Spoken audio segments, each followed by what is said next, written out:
Mais bon, c'est une réalité, les changements climatiques sont de mise partout dans le monde. Absolument, puisque comme on avait vu hier, on a mesuré des élévations du changement de température sur tout le territoire mondial, et il faut arriver à bien comprendre maintenant ce qui va se passer chez nous. Et juste toujours pour se mettre un peu dans la perspective, ne pas oublier que nous avons en novembre 2011 et en juin 2012 de grandes réunions internationales sur le changement climatique, sur le développement durable. Et le but du jeu, c'est de sensibiliser les Ivoiriens et de mieux nous préparer à ces différentes éventualités. Et merci à la RTI et merci à Matin Bonheur de nous permettre de travailler sur ça. Donc aujourd'hui, on va travailler surtout sur les mesures actuelles du changement climatique. Comme vous le savez, on essaie de mettre en place un programme qui va adresser les causes, les conséquences, les opportunités, les recommandations.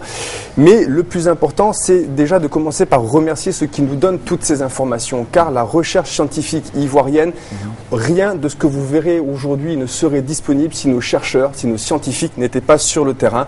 Donc, comme je vous disais, la Sodexam pour la météo, le projet changement climatique, le laboratoire de physique de l'atmosphère à Cocody, le centre de recherche en écologie à Bobo-Adjamé, naturellement notre CNRA pour travailler sur la partie agricole. Et puis là, vous avez l'université d'Artois qui est en France, un laboratoire dynamique des réseaux et territoires, mais dont le directeur est ivoirien, donc qui travaille aussi bien que Est-ce que toutes ces entités que vous venez d'énumérer ont des moyens de leur politique? Et en fait, vous allez vous rendre compte, on va faire un petit plaidoyer pour la recherche scientifique, parce que malheureusement, nous avons des cadres extrêmement brillants sur le plan intellectuel, mais nous manquons de moyens pour travailler. Ce qui fait qu'il y a beaucoup de cadres dans ce domaine précis-là qui vont ailleurs. Alors, ils vont ailleurs, et puis là, ce qui est intéressant aussi, c'est que des chercheurs aux États-Unis ou en Europe ont besoin d'informations en Côte d'Ivoire, donc ils ont besoin de voir des chercheurs travailler. Et donc des coopérations internationales vont se mettre en place avec des universités, typiquement l'université d'Artois en France et la Côte d'Ivoire, pour permettre cet échange d'informations. Car le continent africain, c'est 20% des terres immergées. Donc si les températures changent sur le continent africain, vous aurez des impacts au niveau mondial. Et c'est notre chance, puisque c'est ainsi que nous pouvons améliorer la recherche scientifique aussi en Côte d'Ivoire. Et d'ailleurs, je fais une petite parenthèse dans la mesure où tout ce que vous voyez, ce sont des chercheurs qui me le transmettent, on travaille ensemble, mais je voudrais vous indiquer cette petite adresse email. Donc c'est EnviMB, environnement matin bonheur, envimb@gmail.com. Si vous avez des travaux, des études, éléments plus contemporains que ce que nous allons voir, n'hésitez pas à les envoyer, nous les étudierons avant et nous en servirons si c'est possible. Merci beaucoup. Alors, la semaine dernière, nous avions abordé des thèmes assez intéressants également. Exactement. La semaine dernière, Marcelin, nous avions regardé comment nous avions un modèle technologique, nos usines, mais aussi nos véhicules, ce modèle technologique et énergétique qui émettait des gaz à effet de serre. Donc, et tous ces gaz se retrouvaient concentrés dans l'atmosphère. Mais de l'autre côté, si vous avez une émission, nous avons aussi des systèmes de défense naturelle, qui étaient par exemple les plantes qui vont absorber ces fameux gaz pour les transformer en oxygène. Mais nous avons en Côte d'Ivoire des pratiques qui augmentent la vulnérabilité. Feux de brousse, déforestation, etc. Donc la conséquence de ce modèle technologique et énergétique, allié à ces pratiques qui sont nocives, entre guillemets, pour notre environnement, nous amène vers un changement climatique avec une hausse des températures, des modifications au niveau des océans, mais aussi des catastrophes climatiques qui sont en train de se produire. Donc, ce que nous allons faire aujourd'hui, quand on parle de modèle technologique, il faut bien comprendre quels sont les secteurs émetteurs de gaz à effet de serre, de ces fameux gaz à polluants qui viennent... Les secteurs les plus polluants. Exactement.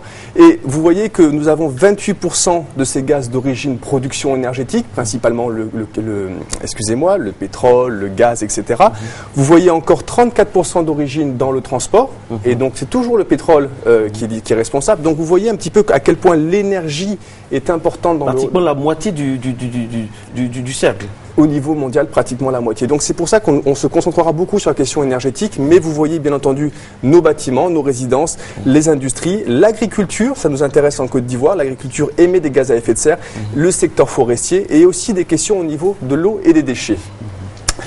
Donc, maintenant que nous avons bien compris où sont nos secteurs d'émissions de gaz à effet de serre, ça c'est au niveau mondial, ça a été publié en 2007, que se passe-t-il sur le continent africain? Quelles sont les causes sur le continent africain? Comment on ressent ça? Comment l'agriculteur lambda ou le citoyen moyen ressent ça à travers les statistiques? Alors justement, je ne pourrais pas vous le montrer sur ça, mais vous avez une carte de la Côte d'Ivoire où vous voyez bien les différences de pluviométrie, et avec cette carte, nous allons pouvoir vous expliquer un petit peu les modifications qu'on observe et comment ça joue chez nous.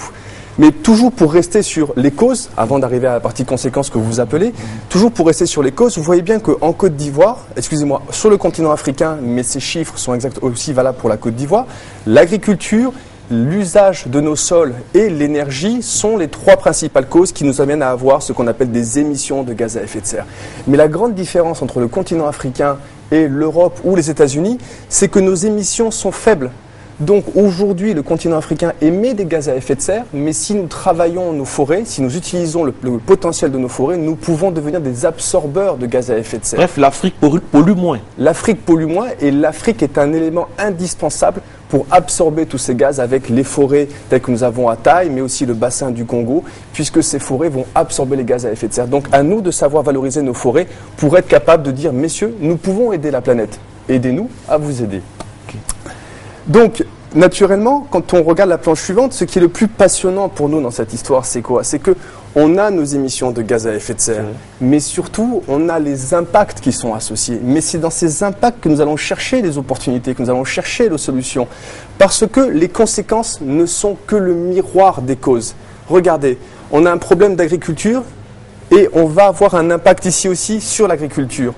On a un problème d'énergie, mais on a aussi des impacts en termes d'énergie. Donc, ce qu'on va essayer de faire tout le temps où nous pourrons nous rencontrer, c'est de vous montrer comment ces problèmes vont être transformés en opportunités et en solutions. Et donc, maintenant, c'est là où on va rentrer sur la partie de l'analyse future du changement climatique. Et c'est ici où je voudrais faire un plaidoyer pour la recherche scientifique ivoirienne. Vous avez cette carte du monde. Je ne vais pas détailler ce qu'elle veut dire exactement. Ce que je voudrais vous montrer aujourd'hui, Marcelin, c'est que chaque fois que vous avez un carré blanc, les gens ne sont pas d'accord sur ce qui va se passer dans l'avenir. C'est-à-dire que ce sont des projections du régime de la pluie à peu près jusqu'en 2100. D'accord? Et chacun va faire ses propres petits modèles, ses propres projections, et on travaille tous ensemble et on vérifie. Et à un moment, il y a des sujets où nous ne sommes pas d'accord. Par exemple, ici, un carré blanc veut dire que 34% des chercheurs ne sont pas d'accord avec les mêmes résultats. Sur la Côte d'Ivoire. Et il y a un carré blanc sur la Côte d'Ivoire. Par contre, un point noir signifie que plus de 90% des chercheurs sont d'accord. Mais pourquoi ce point blanc chez nous? Ce point blanc chez nous, parce que comme vous l'avez dit, nous n'avons pas toujours les moyens de mesurer ce qui se passe. Nous n'avons pas les instruments pour nos scientifiques. Nos chercheurs s'ennuient. Ils ne s'ennuient pas, ils font de leur mieux. Mais ils n'ont pas tous les moyens possibles. On ne peut pas faire de la recherche au rabais aussi, M. Lombardo. Et tout le problème est là, puisque c'est ce qu'on va regarder maintenant sur la planche suivante. Donc, ça, c'est un graphique qui vous montre les investissements dans la recherche et développement agricole du secteur public de Côte d'Ivoire. Depuis 1971 à 2001. Jusqu'à 2001. Et vous savez, la Côte d'Ivoire, quand on prend l'exemple du cacao, le cacao en Côte d'Ivoire a été bâti sur le modèle de la SATMACI. La SATMACI devait former nos planteurs et elle s'organisait pour diffuser toutes les bonnes pratiques. Donc les chercheurs étaient au cœur du développement du cacao en Côte d'Ivoire. Et vous vous rendez compte que nous avons, des années 71, nous avons eu des augmentations de nos dépenses en termes de recherche.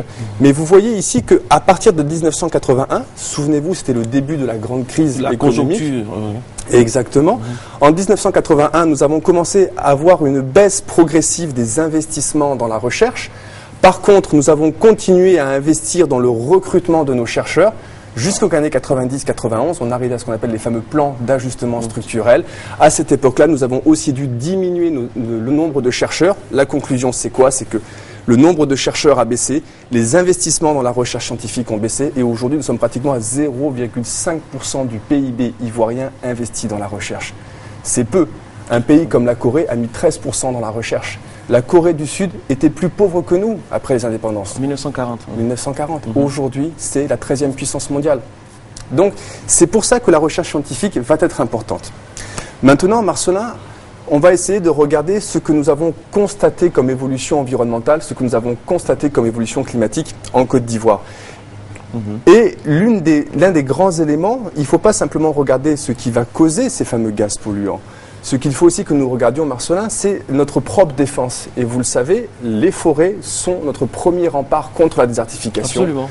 Ce sont celles qui aident les poumons du pays. Les poumons du pays et les poumons de la planète entière.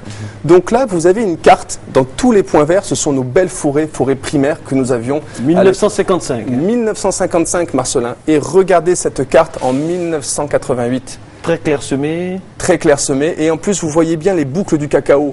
la première boucle du cacao qui se trouve par ici, puis la deuxième qui a commencé à migrer vers Gagnoa, et enfin, on est en 88, la troisième boucle du cacao commençait à partir. Et là, on est au sud, hein, on n'est même pas au nord. On est uniquement au sud. On est uniquement au sud. On est ce qu'on appelle sous le V-Baoulé. Donc, vous voyez bien que la déforestation a été très très importante en Côte d'Ivoire. En 1988, regardez ce qu'il nous restait de la petite forêt ici de Gouindébé. Alors, en 2009, nous avons un groupe de travail qui a travaillé sur la forêt, et c'est la Fondation des chimpanzés sauvages. Vous voyez qu'en 2009, le taux de dégradation de la forêt de Gouindébé, ça veut dire quoi? Ça veut dire que plus nous avançons, plus nous dégradons nos forêts, plus nous nous affaiblissons notre capacité de résistance au changement climatique. Et c'est pour ça qu'il faut que les braconniers, nos parents planteurs, comprennent que cette forêt est nécessaire pour nous et nécessaire aussi pour les familles à venir. Maintenant, Marcelin, ce que nous allons regarder, c'est l'évolution de la pluviométrie de 1950 jusqu'à 2000. Alors, ici, et je fais une parenthèse, les travaux nous viennent de l'Université d'Artois, M. Télesphore Brou, un Ivoirien qui est directeur de ce laboratoire en France. Donc, les mesures qui ont été effectuées en collaboration avec la Sodexam sont les suivantes. Vous avez ici ce qu'on appelle la ligne des 1200 mm de pluviométrie. Et toute cette partie-là qui est supérieure à 1400 et qui est supérieure à 2000 mm de pluie. On est en 1950. Et vous voyez comment la sécheresse, entre guillemets, rentre en Côte d'Ivoire. Ça, c'est la ligne des 800 mm. Ça n'existe pas chez nous. Vous voyez bien, en 1950, on ne l'avait pas. Et maintenant, regardez, nous sommes en 90-2000. Vous voyez que pratiquement toute cette ligne de 1200 mm de pluviométrie a envahi, entre guillemets, le territoire ivoirien. Et si maintenant on regarde la planche suivante, en termes de conséquences, le cacao, 1600 mm de pluie idéale, 1250 le minimum acceptable. Regardez la ligne des 1200 mm. Ce sont des informations très précieuses pour nos planteurs. On va donc revenir là-dessus tout de suite après les informations. C'est très important. On montre vraiment voir effectivement qu'au niveau des changements climatiques, c'est une véritable réalité. Donc, mesdames et messieurs, il faut faire attention, avoir le réflexe de préserver donc l'environnement. Très, très important. Delphine Blanc est avec nous. Il est 6h30. Le journal n'attend pas. C'est parti.